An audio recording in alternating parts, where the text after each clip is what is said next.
당신이 사랑했던 사람이 당신을 외면할 때 당신의 마음은 어떤 기분일까요? 밤마다 잠들기 전 그 사람의 얼굴이 떠오르고 하루 종일 휴대폰을 확인하며 연락이 올까 기다리고 혹시나 하는 마음에 그들의 SNS를 들여다보며 새로운 게시물이나 다른 사람과의 사진을 보고 가슴이 미어지는 그 순간들 말입니다. 이런 경험이 있으시다면 지금 이 순간 당신은 단순히 한 사람을 그리워하는 것이 아니라 자신의 영혼이 조각조각 흩어져가는 깊은 상처를 겪고 있는 것입니다. 오늘 우리가 함께 탐구해 볼 주제는 단순히 이별이나 거절에 관한 이야기가 아닙니다. 이것은 당신의 존재 자체에 대한 이야기이며 당신이 얼마나 소중한 존재인지를 깨닫게 되는 변화의 여정에 관한 이야기입니다. 칼 융이 말했던 개성화 과정, 즉 진정한 자아를 발견하고 완성해가는 여정의 가장 어렵지만 가장 중요한 단계가 바로 자신을 소중히 여기지 않는 사람들을 놓아주는 것입니다. 많은 분들이 이런 질문을 하실 겁니다. 왜 나는 나를 아프게 하는 사람을 계속 생각하게 될까? 왜 나는 내게 상처를 주는 관계에서 벗어나지 못할까? 왜 나는 항상 나보다 다른 사람을 우선순위에 두게 될까? 이런 의문들이 머릿속을 맴돌며 밤잠을 설치게 만들고 하루하루를 힘들게 보내게 만들죠. 하지만 오늘 이 이야기를 듣고 나시면 여러분은 완전히 다른 관점으로 이 상황을 바라보게 될 것입니다. 그리고 지금까지 여러분이 겪었던 고통스러운 경험들이 사실은 더 깊고 진정한 사랑과 행복으로 이어지는 필수적인 과정이었다는 것을 깨닫게 될 것입니다. 칼 융은 우리의 무의식 깊은 곳에 있는 그림자와 마주하는 것이 성장의 핵심이라고 했는데 바로 이 놓아주는 과정이 그 그림자와의 만남이자 진정한 자아와의 재회인 것입니다. 여러분은 지금까지 사랑이라는 이름으로 얼마나 많은 자신의 조각들을 다른 사람에게 내어주었나요? 상대방이 기뻐할까봐 자신의 의견을 숨기고 상대방이 떠날까봐 자신의 필요를 뒤로 미루고 상대방의 관심을 받기 위해 자신을 점점 작게 만들어 왔나요? 이런 패턴들이 반복되면서 어느새 당신은 자신이 누구인지조차 잊어버리게 되었을지도 모릅니다. 거울을 볼 때 자신의 눈에서 예전의 그 빛을 찾을 수 없게 되었을지도 모릅니다. 하지만 이것이 끝이 아닙니다. 오히려 이것은 새로운 시작의 신호입니다. 당신이 지금 느끼고 있는 그 공허함, 그 아픔, 그 혼란스러움은 사실 당신의 영혼이 진정한 자신으로 돌아가려고 하는 강력한 신호입니다. 마치 나비가 번데기를 벗고 나오기 전에 겪어야 하는 힘든 과정처럼 당신도 지금 진정한 자신으로 거듭나기 위한 변화의 과정을 겪고 있는 것입니다. 당신을 소중히 여기지 않는 사람을 놓아준다는 것은 단순히 한 사람과의 관계를 정리하는 것이 아닙니다. 이것은 당신의 전체 인생을 변화시키는 혁명적인 선택입니다. 이 선택을 통해 당신은 비로소 자신의 진정한 가치를 발견하게 되고 자신을 진정으로 사랑하는 법을 배우게 되며 결국에는 당신을 진심으로 소중히 여기는 사람들을 당신의 삶으로 끌어들이게 될 것입니다. 이제부터 우리는 함께 이 놀라운 변화의 여정을 단계별로 살펴보겠습니다. 처음에는 놓아주는 것이 얼마나 어려운지, 그리고 왜 우리가 자신을 아프게 하는 관계에 매달리게 되는지를 깊이 이해해 보겠습니다. 그 다음에는 놓아주는 순간 우리의 무의식과 영혼에서 어떤 변화가 일어나는지를 칼 융의 분석 심리학 관점에서 살펴보겠습니다. 마지막으로는 이 과정을 통해 우리가 얻게 되는 새로운 자아와 새로운 관계들, 그리고 진정한 행복으로 가는 길에 대해 이야기해 보겠습니다. 자, 이제 용기를 내어 이 여정을 함께 시작해 볼까요? 당신의 영혼이 얼마나 아름답고 소중한지, 그리고 당신이 얼마나 많은 사랑을 받을 자격이 있는지를 발견하는 놀라운 여행이 지금 시작됩니다. 우리가 다른 사람에게 매달리게 되는 심리적 뿌리를 이해하기 위해서는 먼저 인간의 가장 원초적인 욕구 중 하나인 애착에 대해 살펴봐야 합니다.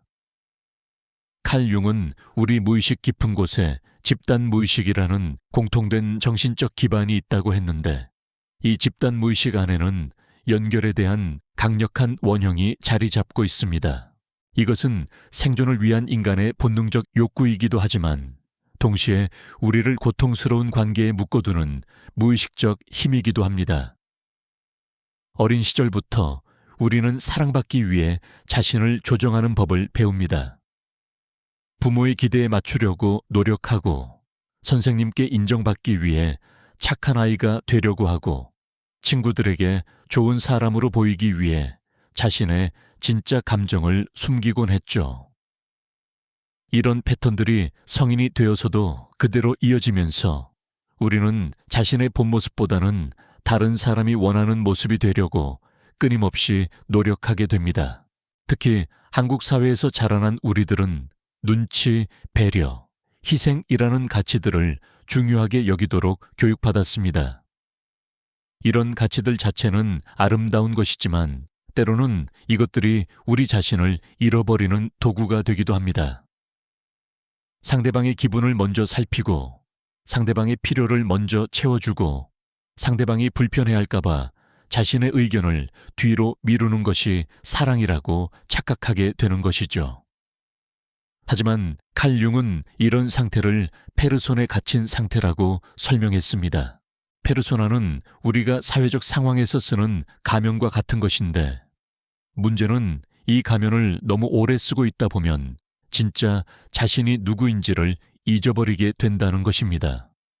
특히 연인 관계에서는 사랑받는 연인이라는 페르소나를 유지하기 위해 자신의 진정한 욕구나 감정을 억압하게 됩니다. 예를 들어 연인이 늦은 시간에 연락도 없이 약속을 취소했을 때 속상한 마음이 드는 것은 당연한 일입니다. 하지만 많은 분들이 이해심 많은 연인이 되기 위해 이런 감정을 억누르고 괜찮다고 말합니다. 연인이 다른 사람과의 시간을 더 우선시할 때도 질투하는 사람으로 보이기 싫어서 아무렇지 않은 척합니다. 이런 일들이 반복되면서 점점 자신의 감정과 단절되고 자신이 무엇을 원하는지조차 알 수 없게 됩니다. 이런 상태에서는 상대방의 작은 관심이나 애정 표현이 마치 사막의 오아시스처럼 느껴집니다. 평소에 무관심하던 사람이 갑자기 다정한 메시지를 보내거나 데이트를 신청하면 그 순간의 기쁨이 너무나 강렬해서 그동안의 무시와 냉대는 모두 잊어버리게 됩니다. 심리학에서는 이것을 간헐적 강화라고 부르는데, 예측할 수 없는 보상이 주어질 때 인간의 뇌는 더욱 강력한 중독성을 느끼게 됩니다. 문제는 이런 패턴이 반복되면서 우리의 자존감이 점점 상대방의 반응에 의존하게 된다는 것입니다. 상대방이 좋은 반응을 보이면 하늘을 날 것 같이 기쁘고 무관심하거나 차가운 반응을 보이면 땅으로 떨어질 것 같이 우울해집니다. 이런 감정의 롤러코스터를 타면서 우리는 점점 자신의 중심을 잃어버리게 됩니다. 칼 융의 관점에서 보면 이런 상태는 우리의 아니마나 아니무스가 상대방에게 투사된 상태라고 할 수 있습니다. 아니마는 남성의 무의식 속에 있는 여성적 측면이고, 아니무스는 여성의 무의식 속에 있는 남성적 측면인데, 이것들이 상대방에게 투사되면 그 사람을 이상화하게 됩니다. 상대방을 있는 그대로 보는 것이 아니라 자신의 내면에 있는 이상적인 이미지를 상대방에게 덧씌워서 보게 되는 것이죠. 이런 투사가 일어나면 우리는 상대방에게서 완전함이나 구원을 찾으려고 합니다. 마치 그 사람이 나를 사랑해주면 내가 완전해질 수 있고, 그 사람이 나를 받아주면 내가 가치 있는 존재가 될 수 있다고 믿게 됩니다. 하지만 이것은 착각입니다. 다른 사람이 우리에게 줄 수 있는 사랑이나 인정은 일시적인 것이며, 진정한 완전함이나 가치는 우리 자신의 내면에서 찾아야 하는 것입니다. 많은 분들이 이런 경험을 하셨을 겁니다. 좋아하는 사람에게서 연락이 오지 않으면 온종일 불안하고 그 사람의 SNS에 다른 사람과의 사진이 올라오면 질투와 분노로 잠을 못 이루고 그 사람이 자신에게 차가운 태도를 보이면 자신이 뭔가 잘못한 것은 아닌지 계속 반복해서 생각하게 됩니다. 이런 상태에서는 자신의 일상도 제대로 집중할 수 없고 다른 관계들도 소홀하게 되며 결국 자신의 삶 전체가 그 한 사람을 중심으로 돌아가게 됩니다. 이것이 바로 우리가 말하는 집착의 상태입니다. 집착은 사랑이 아닙니다. 집착은 공포에서 나오는 감정입니다. 상대방을 잃을까봐 두렵고 혼자 남겨질까봐 두렵고 자신이 사랑받을 가치가 없다는 것이 드러날까봐 두려운 마음에서 나오는 것이죠. 진정한 사랑은 상대방의 행복을 진심으로 바라는 마음이고 상대방이 자유롭게 선택할 수 있도록 존중하는 마음입니다. 하지만 집착의 상태에서는 이런 구분이 어려워집니다.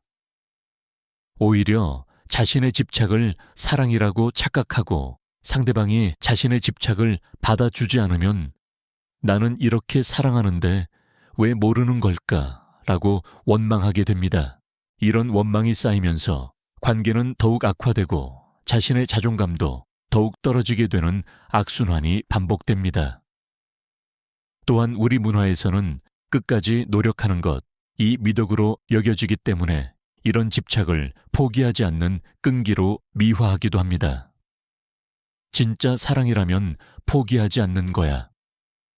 시간이 지나면 상대방도 내 마음을 알아줄 거야 라고 스스로를 위로하면서 더욱 깊은 고통의 늪에 빠져들게 됩니다. 하지만 상대방이 명확하게 거리를 두고 있는데도 계속 다가가려고 하는 것은 사랑이 아니라 폭력입니다. 상대방의 의사를 존중하지 않는 것이기 때문입니다. 칼 융은 이런 상태를 그림자에 사로잡힌 상태라고도 설명했습니다. 그림자는 우리가 인정하고 싶지 않은 자신의 측면들, 즉 부족함, 약함, 어둠 등을 의미합니다. 우리가 다른 사람에게 집착하는 이유 중 하나는 자신의 그림자를 직면하고 싶지 않기 때문입니다. 혼자 있으면 자신의 외로움, 불완전함, 상처받은 내면 아이 등과 마주해야 하는데 이것이 너무 두렵기 때문에 다른 사람에게 의존하려고 합니다. 하지만 이런 의존은 결코 진정한 해결책이 될 수 없습니다. 오히려 자신의 그림자를 더욱 깊숙이 밀어넣고 진정한 성장의 기회를 놓치게 만듭니다. 진정한 치유와 성장은 이런 그림자들과 직면하고 그것들을 자신의 일부로 받아들이고 통합하는 과정을 통해서만 가능합니다. 많은 사람들이 놓아주는 것을 포기나 실패로 생각합니다. 하지만 심리학적 관점에서 보면 자신을 소중히 여기지 않는 사람을 놓아주는 것은 가장 용기 있고 지혜로운 선택입니다. 이것은 자신의 가치를 인정하고 자신이 더 나은 사랑을 받을 자격이 있다고 선언하는 행위입니다. 놓아주는 과정은 결코 쉽지 않습니다. 처음에는 마치 자신의 일부를 떼어내는 것 같은 고통을 느낄 수도 있습니다. 하지만 이 고통은 새로운 탄생을 위한 진통과 같은 것입니다. 이 과정을 통해 우리는 비로소 진정한 자신과 만나게 되고 자신만의 고유한 빛을 발견하게 됩니다. 이제 실제로 놓아주는 순간 우리의 무의식과 영혼에서 어떤 변화가 일어나는지 구체적으로 살펴보겠습니다. 첫 번째로 일어나는 변화는 공허감입니다. 그동안 상대방을 생각하는 데 쏟았던 정신적 에너지가 갑자기 행할 곳을 잃어버리게 되면서 마치 큰 구멍이 뚫린 것 같은 느낌을 받게 됩니다. 많은 분들이 이 공허감을 견디지 못해서 다시 상대방에게 연락하거나 예전 관계로 돌아가려고 시도합니다. 하지만 칼 융의 관점에서 보면 이 공허감은 새로운 의식이 태어나기 위해 필요한 신성한 공간입니다. 마치 새로운 식물이 자라기 위해서는 먼저 땅을 비워야 하는 것처럼 새로운 자아가 태어나기 위해서는 먼저 낡은 정체성이 비워져야 합니다. 이 공허감을 견뎌내는 것이 바로 개성화 과정의 핵심입니다. 개성화란 자신만의 고유한 개성을 완성해가는 과정인데, 이것은 다른 사람의 기대나 요구에 맞추는 것이 아니라 자신의 내면에서 나오는 진정한 목소리를 따라가는 것입니다. 이 과정에서 우리는 처음으로 자신과 진정한 대화를 나누게 됩니다. 공허감 다음에 찾아오는 것은 고독감입니다. 하지만 이 고독감은 외로움과는 다릅니다. 외로움은 다른 사람의 부재로 인한 결핍감이지만, 고독감은 자신과의 깊은 만남을 통해 얻는 충만함입니다. 칼 융은 진정한 개성화는 고독 속에서만 가능하다고 했는데, 이는 다른 사람의 목소리에 가려지지 않은 상태에서만 자신의 진정한 목소리를 들을 수 있기 때문입니다. 이 고독의 시간 동안 우리는 그동안 무시해왔던 자신의 내면과 재회하게 됩니다. 어릴 때 좋아했지만 누군가의 시선 때문에 포기했던 취미들, 진짜 하고 싶었지만 현실적이지 않다고 생각했던 꿈들, 표현하고 싶었지만 상대방이 좋아하지 않을까봐 숨겼던 자신의 진솔한 감정들과 다시 만나게 됩니다. 많은 분들이 놀라게 되는 것은 상대방 없이도 자신이 이렇게 흥미롭고 다채로운 존재였다는 사실입니다. 그동안 자신의 정체성을 상대방과의 관계로만 정의해 왔기 때문에 혼자서도 충분히 재미있고 가치 있는 시간을 보낼 수 있다는 것이 신기하게 느껴집니다. 오랜만에 좋아하는 음악을 들으며 여유로운 시간을 보내거나 관심 있던 책을 읽거나 새로운 취미를 시작해보면서 잃어버렸던 자신을 조금씩 되찾게 됩니다. 이 과정에서 우리의 에너지 패턴도 크게 변화합니다. 그동안 상대방에게 쏟아붓던 에너지가 자신에게로 돌아오면서 마치 고갈되었던 배터리가 서서히 충전되는 것 같은 느낌을 받게 됩니다. 칼 융은 이것을 리비도의 역행이라고 설명했는데, 외부로 향하던 정신적 에너지가 내부로 돌아와서 새로운 창조적 에너지로 변화하는 과정입니다. 이런 에너지의 변화는 우리의 일상생활에도 즉각적으로 반영됩니다.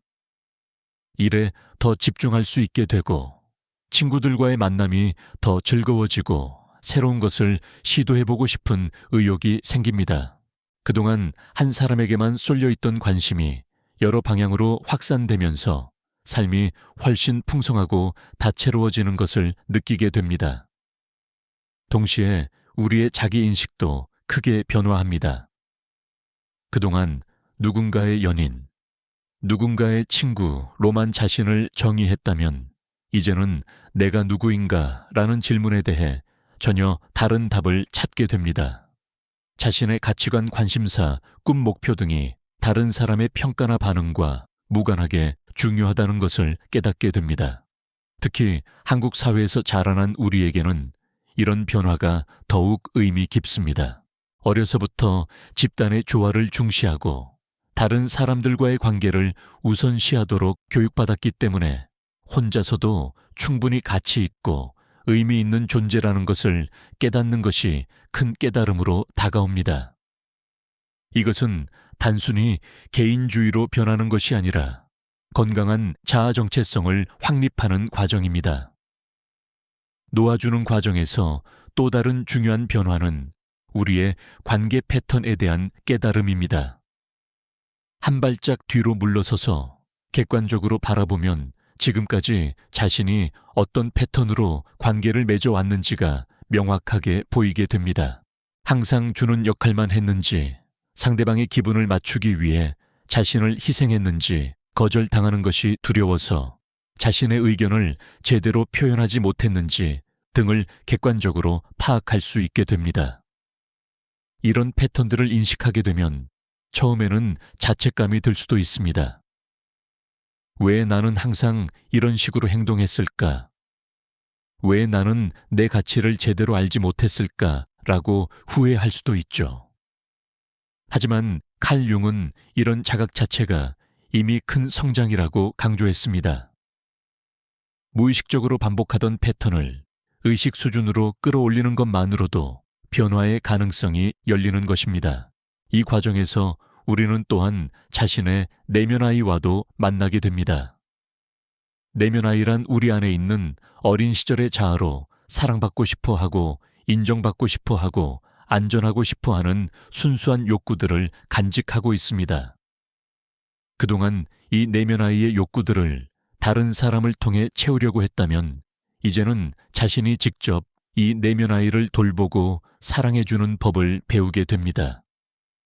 내면 아이를 돌보는 것은 자신에게 친절하게 대하는 것에서 시작됩니다.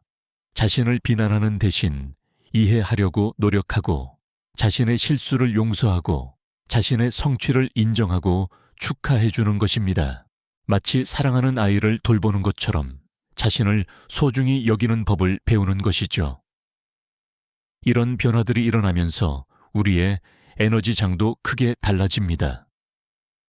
그동안 필요감, 절망감, 집착 등의 부정적인 에너지를 뿜어내고 있었다면 이제는 자신감, 평온함, 내적 충만감 등의 긍정적인 에너지를 발산하게 됩니다.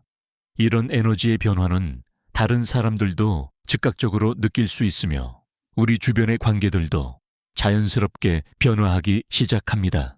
놀라운 것은 우리가 더 이상 다른 사람의 관심이나 사랑을 간절히 원하지 않게 되면 오히려 더 많은 사람들이 우리에게 관심을 보이기 시작한다는 것입니다. 이것은 단순한 우연이 아닙니다. 칼 융이 말한 공시성의 원리가 작용하는 것입니다. 내면의 변화가 외부 현실의 변화를 이끌어내는 것이죠. 자신을 진정으로 사랑하고 소중히 여기는 사람에게서는 특별한 매력이 발산됩니다. 이것은 외모나 능력과는 다른 차원의 매력입니다. 자신의 존재 자체에 확신을 가지고 있고 다른 사람의 평가에 휘둘리지 않으며 자신만의 고유한 빛을 발하는 사람에게 사람들은 자연스럽게 끌리게 됩니다. 또한 이 과정에서 우리는 진정한 경계를 설정하는 법을 배우게 됩니다. 경계란 자신과 타인을 구분하는 심리적 경계선으로 어디까지가 내 책임이고 어디서부터가 상대방의 책임인지를 명확히 하는 것입니다. 건강한 경계가 있으면 다른 사람의 감정이나 문제에 과도하게 개입하지 않으면서도 필요할 때는 적절한 도움을 줄 수 있습니다. 경계를 설정한다는 것은 냉정해지거나 이기적이 되는 것이 아닙니다. 오히려 자신과 상대방 모두를 더 건강하게 사랑할 수 있게 되는 것입니다. 자신의 한계를 인정하고 자신이 할 수 있는 것과 할 수 없는 것을 구분하며 상대방도 독립적인 존재로서 존중하는 것입니다.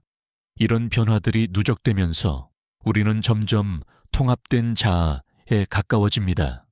통합된 자아란 자신의 밝은 면과 어두운 면을 모두 받아들이고 자신의 강점과 약점을 모두 인정하며 완벽하지 않은 자신을 사랑할 수 있는 상태입니다. 이것이 바로 칼 융이 말한 개성화의 완성 단계입니다.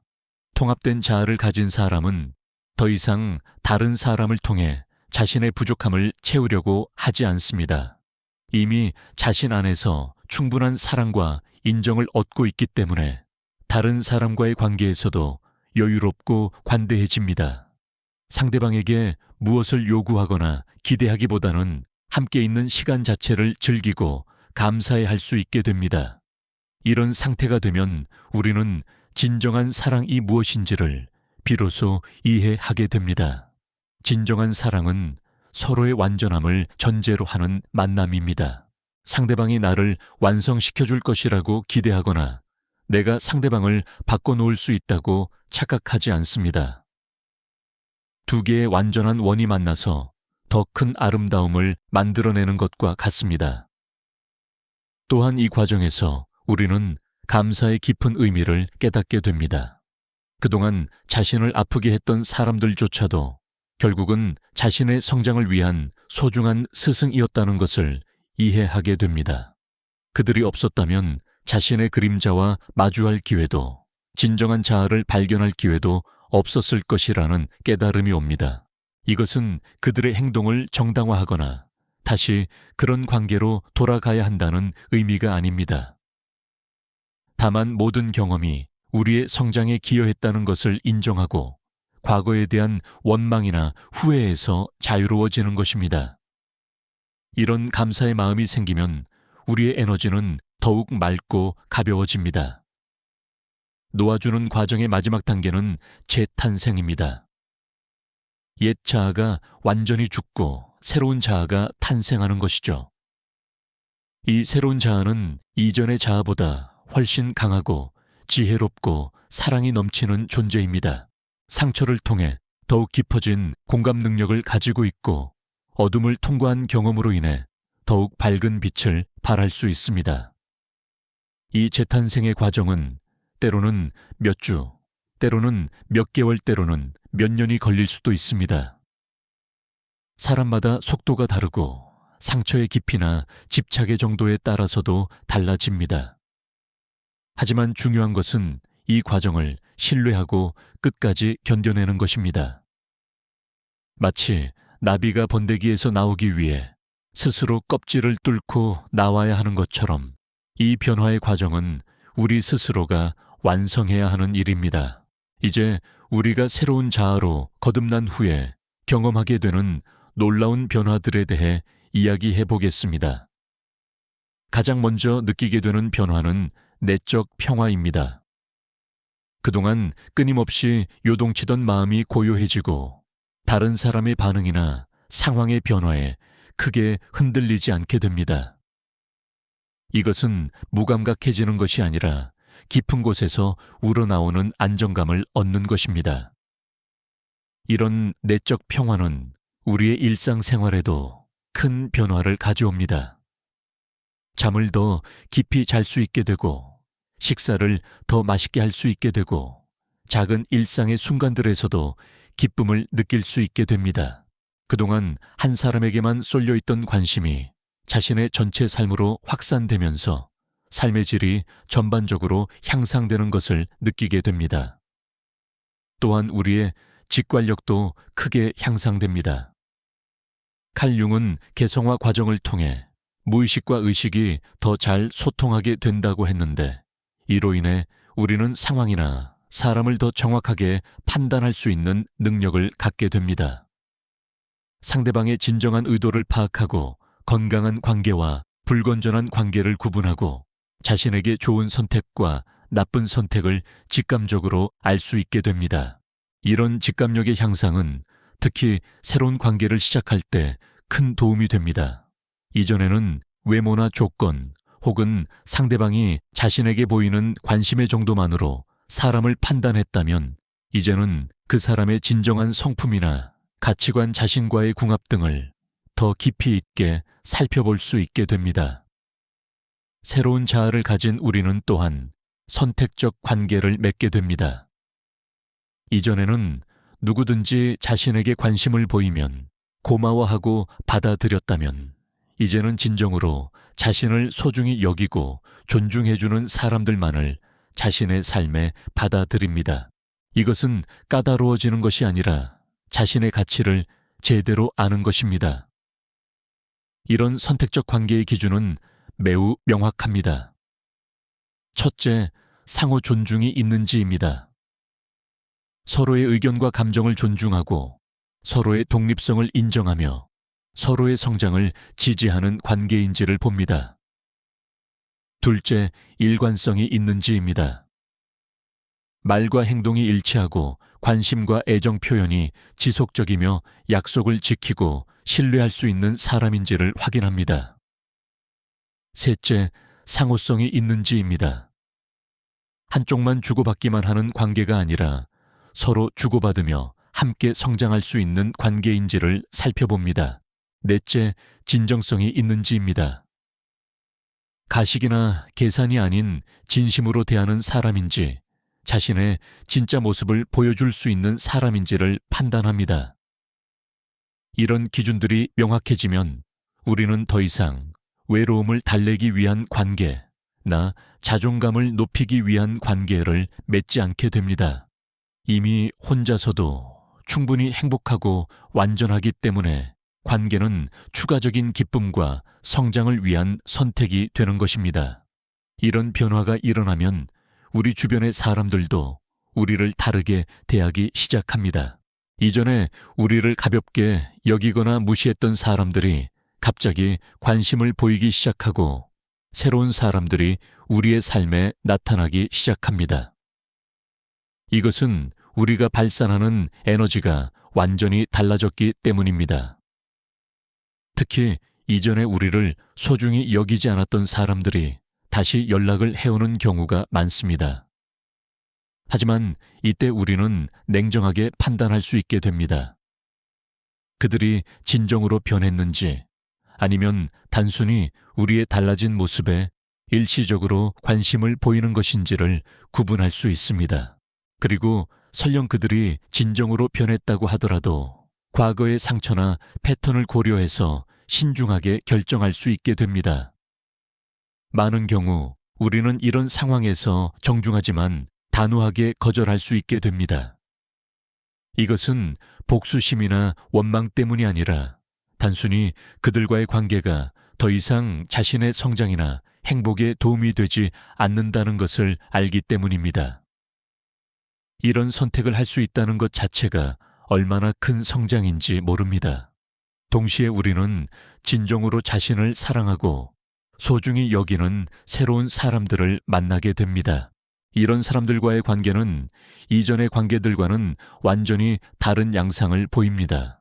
서로를 완성시키려고 하거나 바꾸려고 하지 않고 있는 그대로를 사랑하고 받아들입니다. 갈등이 생겨도 상대방을 공격하거나 자신을 방어하기보다는 서로를 이해하려고 노력하고 함께 해결책을 찾으려고 합니다. 이런 건강한 관계에서는 각자의 개성과 독립성이 존중됩니다. 서로에게 의존하거나 상대방을 소유하려고 하지 않으며 각자의 꿈과 목표를 지지해 줍니다. 함께 있을 때는 깊은 기쁨을 느끼지만 떨어져 있을 때도 불안하거나 외롭지 않습니다. 이것이 바로 성숙한 사랑의 모습입니다. 또한 우리는 혼자 있는 시간을 진정으로 즐길 수 있게 됩니다. 이전에는 혼자 있으면 외롭고 공허했다면 이제는 혼자 있는 시간이 재충전과 성찰의 소중한 시간이 됩니다. 자신과의 대화를 즐기고 자신의 감정을 깊이 탐구하고 자신의 꿈과 목표에 대해 생각해 볼 수 있는 여유가 생깁니다. 이런 변화는 우리의 창조성에도 큰 영향을 미칩니다. 그동안 다른 사람의 관심을 끌기 위해 사용했던 에너지가 이제는 자신의 진정한 관심사와 재능을 개발하는 데 사용됩니다. 새로운 취미를 시작하거나 오래전부터 하고 싶었던 일에 도전하거나 창작 활동을 하게 되는 경우가 많습니다. 특히 한국 사회에서는 개인의 꿈이나 관심사보다 안정적인 직업이나 사회적 성공을 더 중시하는 경향이 있는데 이 과정을 통해 우리는 진정으로 자신이 원하는 삶이 무엇인지를 발견하게 됩니다. 남들의 기대나 사회적 기준이 아닌 자신만의 가치관과 기준으로 인생을 설계할 수 있게 되는 것입니다. 이런 자기 실현의 과정에서 우리는 또한 진정한 자신감을 얻게 됩니다. 이전의 자신감이 다른 사람의 인정이나 성취에 의존했다면 이제의 자신감은 자신의 존재 자체에서 나오는 것입니다. 실수를 해도 자신을 용서할 수 있고 실패를 해도 다시 일어설 수 있으며 거절당해도 자신의 가치가 떨어지지 않는다는 것을 압니다. 이런 자신감은 우리가 도전하는 모든 영역에서 긍정적인 결과를 가져옵니다. 일에서도 더 적극적이고 창의적이 되고 인간관계에서도 더 솔직하고 진정성 있게 소통할 수 있게 됩니다. 새로운 사람들을 만날 때도 더 이상 상대방의 평가를 두려워하지 않고 자연스럽고 편안한 모습을 보여줄 수 있습니다. 놀라운 것은 이런 자연스러운 매력이 사람들에게 더 큰 호감을 불러일으킨다는 것입니다. 억지로 좋은 인상을 주려고 노력하지 않는데도 오히려 더 많은 사람들이 우리에게 끌리게 됩니다. 이것은 진정성이 가진 힘입니다. 가식이나 계산이 없는 순수한 에너지는 사람들의 마음을 자연스럽게 열게 만듭니다. 또한 우리는 감정의 주인이 되는 법을 배우게 됩니다. 이전에는 다른 사람의 말이나 행동에 따라 감정이 좌우되었다면 이제는 자신의 감정을 스스로 조절하고 관리할 수 있게 됩니다. 화가 나거나 슬플 때도 그 감정에 휘둘리지 않고 그 감정이 무엇을 의미하는지를 이해하고 적절하게 표현할 수 있게 됩니다. 이런 감정 조절 능력은 모든 관계에서 큰 도움이 됩니다. 갈등 상황에서도 침착하게 대응할 수 있고 상대방의 감정에 휘둘리지 않으면서도 공감과 이해를 표현할 수 있습니다. 또한 자신의 감정을 솔직하게 표현하되 상대방을 공격하거나 상처 주지 않는 방식으로 소통할 수 있게 됩니다. 우리는 또한 진정한 용서의 의미를 깨닫게 됩니다. 이전에는 용서를 참는 것이나 체념하는 것으로 생각했다면 이제는 용서가 자신을 자유롭게 해주는 선택이라는 것을 이해합니다. 과거의 상처나 원망에 묶여 있는 것이 결국 자신만 아프게 한다는 것을 알고 그런 감정들을 내려놓을 수 있게 됩니다. 이런 용서는 상대방을 위한 것이 아니라 온전히 자신을 위한 것입니다. 용서를 통해 우리는 과거의 무거운 짐에서 벗어나서 현재와 미래에 집중할 수 있게 됩니다. 또한 과거의 경험들을 원망의 대상이 아닌 성장의 자산으로 바라볼 수 있게 됩니다. 이 모든 변화들이 누적되면서 우리는 진정한 행복이 무엇인지를 깨닫게 됩니다. 진정한 행복은 다른 사람으로부터 오는 것이 아니라 자신의 내면에서 나오는 것이며 외부 상황에 의존하지 않는 지속적인 상태라는 것을 이해합니다.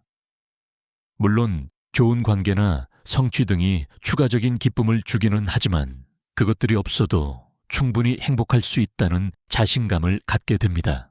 이런 행복의 기반 위에서 새로운 관계들이 시작됩니다.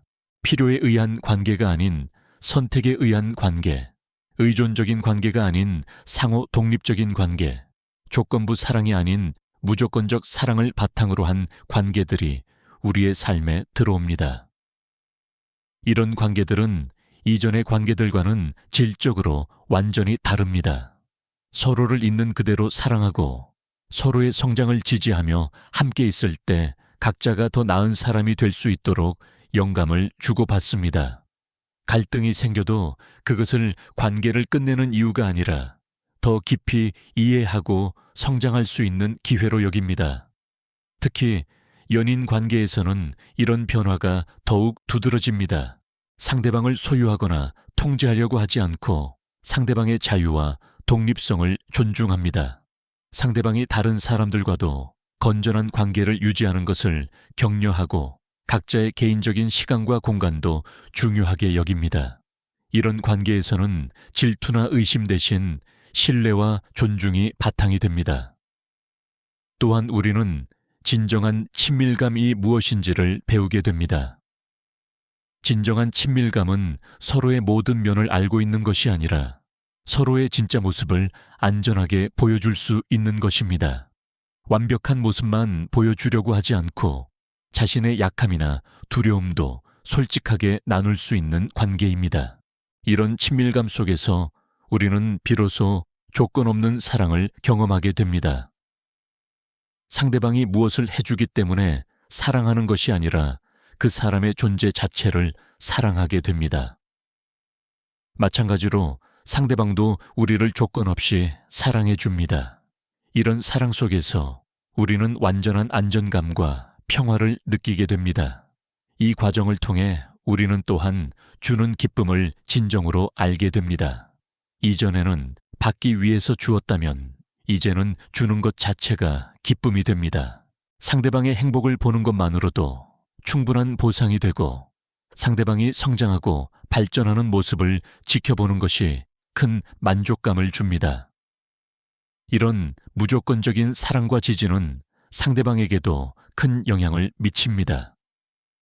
우리로부터 무조건적인 사랑을 받는 상대방도 자신의 진짜 모습을 발견하고 더 나은 사람이 되려고 노력하게 됩니다. 이렇게 서로가 서로의 성장을 촉진하는 선순환이 만들어집니다. 우리는 또한 감사의 힘을 깊이 체험하게 됩니다. 그동안 당연하게 여겼던 일상의 소소한 순간들, 건강 가족 친구들, 심지어 혼자 있는 시간까지도 모든 것이 감사의 대상이 됩니다. 이런 감사의 마음은 우리의 에너지를 더욱 높이고 더 많은 좋은 일들을 끌어들이는 자석 역할을 합니다. 특히 과거의 아픈 경험들에 대해서도 감사할 수 있게 됩니다. 그 경험들이 없었다면 지금의 성장과 깨달음도 불가능했을 것이라는 것을 이해하기 때문입니다. 이것은 그 경험들을 미화하거나 정당화하는 것이 아니라 모든 경험이 우리의 완성을 위한 필요한 과정이었다는 것을 받아들이는 것입니다. 이런 관점의 변화는 우리를 과거의 피해자 의식에서 완전히 벗어나게 해줍니다. 더 이상 과거의 상처 때문에 현재를 제한하지 않고 과거의 경험을 지혜로 승화시켜서 더 나은 미래를 만들어갑니다. 이것이 바로 진정한 치유이자 성장입니다.